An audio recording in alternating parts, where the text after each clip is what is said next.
1, 2, 3 और कहानी खत्म।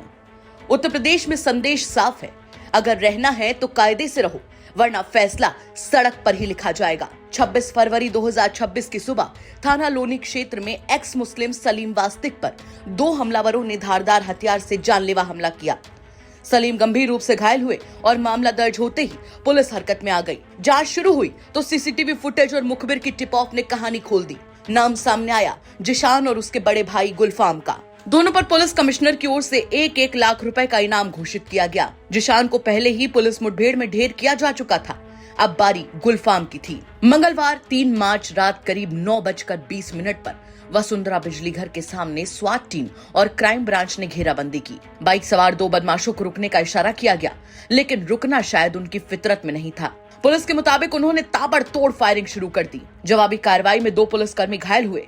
एसपी और दूसरे अधिकारियों की बुलेट प्रूफ जैकेट पर गोलियां लगी। इसके बाद वही हुआ जो ऐसे हालात में होता है। सेल्फ डिफेंस में की गई फायरिंग में गुलफाम घायल हो गया, अस्पताल ले जाया गया, जहां डॉक्टर्स ने उसे मृत घोषित कर दिया। उसका एक साथी अंधेरे का फायदा उठाकर फरार हो गया, जिसकी तलाश में लगातार चेकिंग अभियान चलाया जा रहा है। मौके से अवैध असलहे, कारतूस और संदिग्ध गाड़ी बरामद की गई है।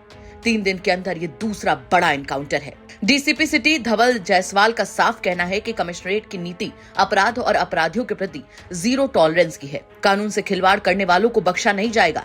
यानी 3 दिन, 2 भाई, 2 एनकाउंटर और हो गया फैसला ऑन द स्पॉट। थाना लोनी में हुए हमले के बाद पुलिस ने जिस रफ्तार से कार्रवाई की, उसने एक बार फिर से संदेश दे दिया कि यहाँ न इफ चलता है और न बट। जो कानून को चुनौती देगा उसका हिसाब ऑन द स्पॉट होगा।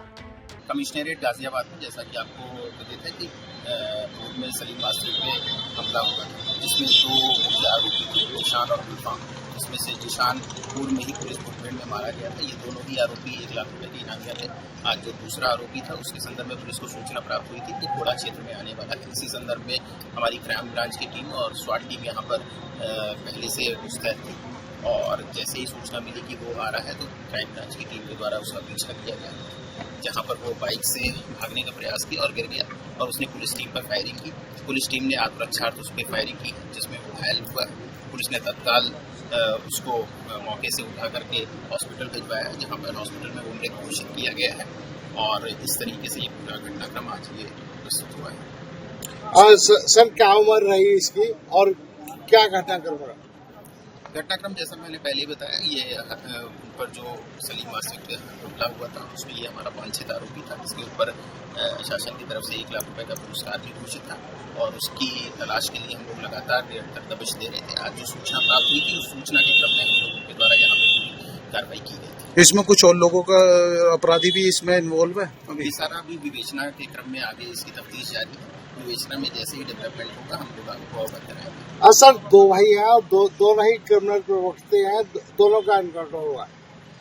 दोनों आरोपियों के द्वारा जघन्य घटना कारित की गई थी, और उस जघन्य घटना के कारित करने के कारण उनके ऊपर इस तरह की कार्रवाई की गई। सर, क्या कुछ वजह घटना निकल सामने आ गई? जैसा कि मैंने पहले बताया, ये सारी चीजें भी अंडर इन्वेस्टिगेशन है। जैसे इन्वेस्टिगेशन का डेवलपमेंट होगा आपको अवगत कराया जाएगा।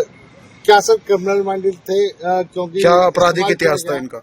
आपराधिक इतिहास के संदर्भ में भी हम लोग की जांच पड़ताल चल रही है। फिलहाल जो घटनाक्रम था सलीम वास्तिक के ऊपर जो उनकी हमला थी, उससे एक अंदेशा तो ये लगता है कि ये इनकी आपराधिक प्रवृत्ति रही थी। बाकी चीजों की जो जानकारी है वो विवेचना के क्रम में अवगत कराई जाएगी। गाजियाबाद से मैंगौड़ की रिपोर्ट, यूपी तक।